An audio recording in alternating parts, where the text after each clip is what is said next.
परमात्मा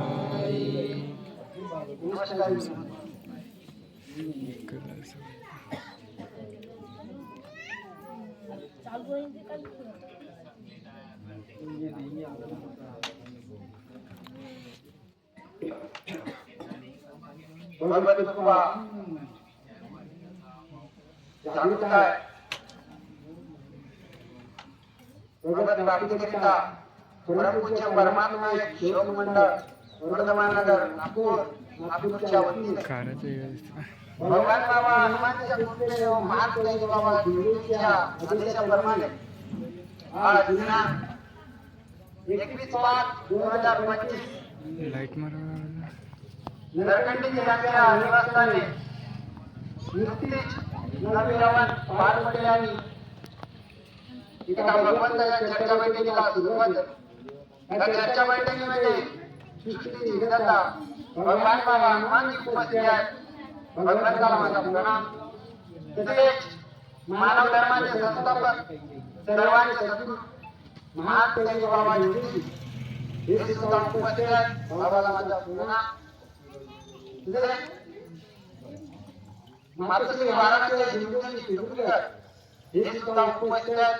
आईंना माझा प्रणाम. आजच्या चर्चा बैठकीचे अध्यक्ष मार्गदर्शक साहेब देवगडजी आजच्या चर्चा बैठकीचे अध्यक्ष यांना माझा प्रणाम. तसेच आजच्या चर्चा बैठकीचे उपाध्यक्ष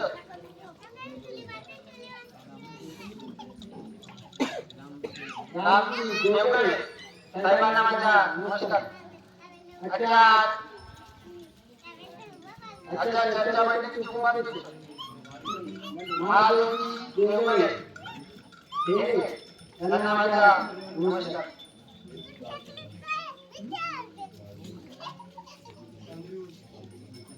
आजची चर्चा बैठक या शब्द वाढीय सेवावर पडून आले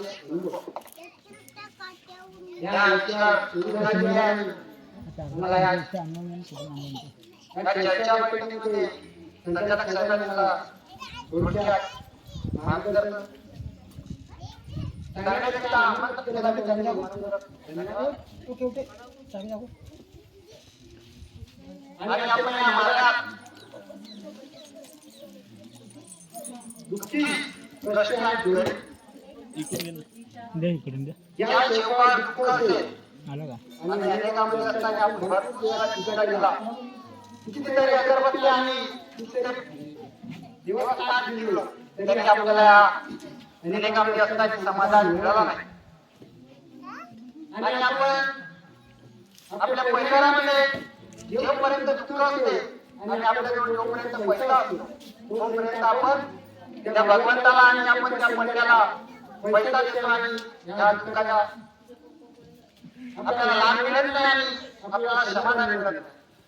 जेव्हा आपण या परमात्मा एक मार्गामध्ये जेव्हा आपण प्रवेश करतो आपण त्या भगवंताला एक वचन देतो.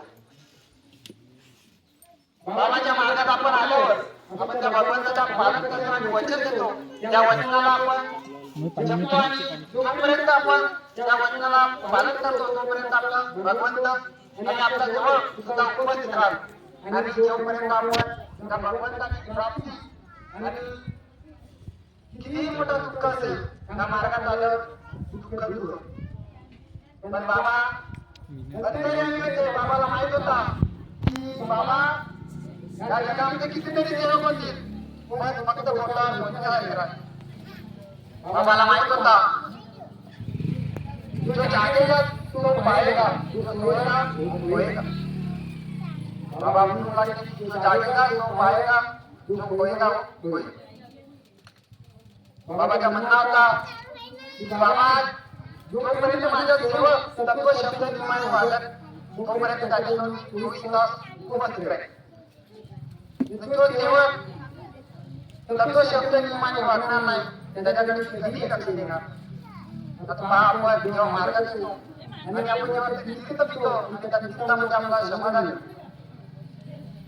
पण जेव्हा दुःख दूर झाले की आपण मार्गाला विसरत जातो.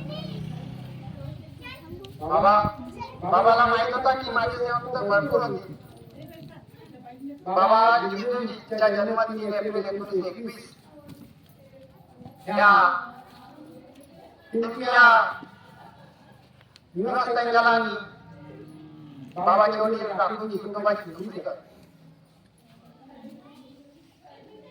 बाबाच्या कुटुंबावर भरपूर दुःख होते की बाबा समजू शकत नाही या दुःख कसं होईल. बाबाचे वडील खूप त्रास होते. बाबा फक्त 14 वर्षाचा होता. बाबाला हनुमान चालीसा वाचण्याचा छंद होता. बाबा दिवसभरात 2 या 3 चालीसा वाचायचे. ज्या घरामध्ये चालीसा वाचतात त्या घरामध्ये भूतसाठी राहत नाही. पण त्या परिवारामध्ये असा पुष्कळचा दुःख होता की एक कुत्रा वळला का त्या परिवाराच्या दुःख एक जीव जात.